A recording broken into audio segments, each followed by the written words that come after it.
کسی جاہل کے ساتھ تخت پر بیٹھنے سے اچھا ہے کسی عالم کے ساتھ زمین پر بیٹھا جائے۔ کسی کے برا کہہ دینے سے ہم برے نہیں ہو جاتے، اور نہ اچھے۔ ہر آدمی اپنا ضرب دکھاتا ہے، دوسرے کا عکس نہیں دکھاتا۔ ایک اللہ والے ہیں، اور یہ حقیقت ہے مسلمانوں، جن لوگوں نے اللہ والوں کی صحبت کو اختیار کیا ہے، واقعی وہ جب تک حیات تھے اچھے رہے، حیات ہو دنیا سے پردہ پوش ہو جانے کے بعد آج بھی حیات قرب قیامت تک وہ اچھے رہیں گے، اور دنیا میں بھی اچھے رہے، مرنے کے بعد آخرت میں بھی وہ اچھے ہوں گے۔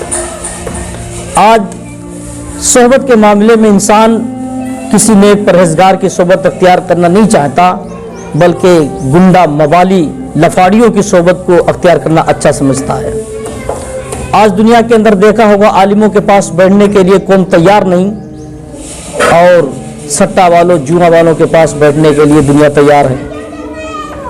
آج دنیاوی فحش باتوں کرنے والوں کے پاس قوم بیٹھنے کے لیے تیار ہے، اور کسی اولیاء اللہ کی بارگاہ میں جانے کے لیے تیار نہیں ہے، صرف اپنے مقصد کے تحت۔ ایک اللہ والے جن کا نام کبیر احمد رفعی رضی اللہ تعالیٰ عنہ، یہ اپنے وقت کے بہت پائے کے ولی ہیں۔ یہ سرکار دو عالم صلی اللہ تعالیٰ علیہ وسلم کے روزے اقدس پر گئے سرکار کی حاضری کے لیے، سرکار کے روزے کی حاضری کے لیے۔ یہ نبی کریم صلی اللہ تعالیٰ علیہ وسلم سے بے پناہ عشق کیا کرتے تھے، سرکار کی بہت محبت تھی آپ کے سینے میں۔ یہ رسول اللہ صلی اللہ تعالیٰ علیہ وسلم کے روزے اطہر پر پہنچے، سرکار کی مزار اقدس کے قریب پہنچے اور عریضہ پیش کیا، یا رسول اللہ صلی اللہ تعالیٰ علیہ وسلم، یہ آپ کا دیوانہ، آپ کا چہیتا آپ کی بارگاہ میں آیا ہے، سلام عرض کرتا ہے، مگر سلام کو اپنی جواب کو اپنی زبان اپنے کانوں سے سننا چاہتا ہے۔ یا رسول اللہ، جب میں سلام پیش کروں تو اس کا جواب میں اپنے کانوں سے سننا چاہتا ہوں۔ اتنا کہا مسلمانوں، جیسے ہی شیخ احمد رفعی رضی اللہ تعالیٰ عنہ نے سرکار کے روزے اقدس پر سلام پیش کیا، فوراً سرکار کے روزے اقدس سے سرکار کے سلام جواب کی آواز آئی۔ جب شیخ احمد رفعی نے یہ آواز سرکار کی سنی تو بڑے خوش ہوئے اور عریضہ پیش کر دیا، یا رسول اللہ صلی اللہ تعالیٰ علیہ وسلم، آواز تو سن لی ہے، یا رسول اللہ اب میں آپ سے مصافحہ کرنا چاہتا ہوں۔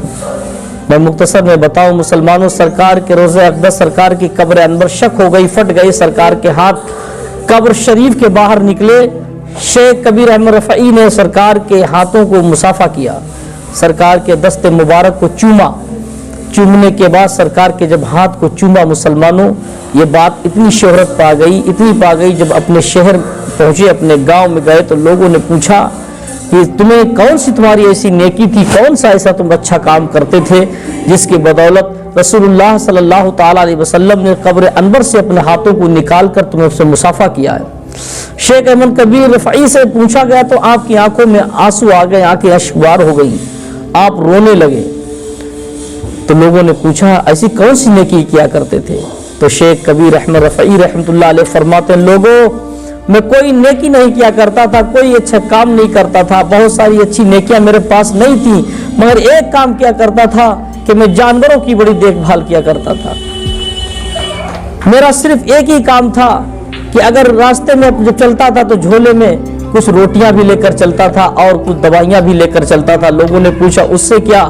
تو آپ فرماتے ہیں اس سے اگر کوئی کتا اگر بیمار ہوتا یا کتے کے زخم ہوتا تو میں اس کتے کی علاج کیا کرتا تھا، اگر کوئی جانور بھوکا ہوتا تو میں اس کو کھانا کھلایا کرتا تھا۔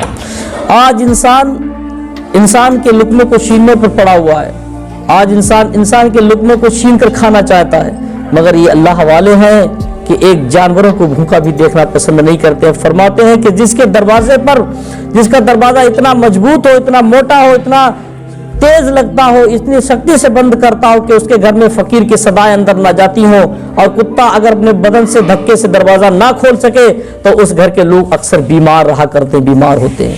اور دیکھا ہوگا ہم لوگ کتوں کو کتنی طریقے سے مارتے ہیں، دیکھا ہوگا کہ دروازے پر مانگنے والے کو کس طریقے سے دھتکار دیتے ہیں، ان کے گھروں میں بیماریاں زیادہ ہوا کرتی ہیں۔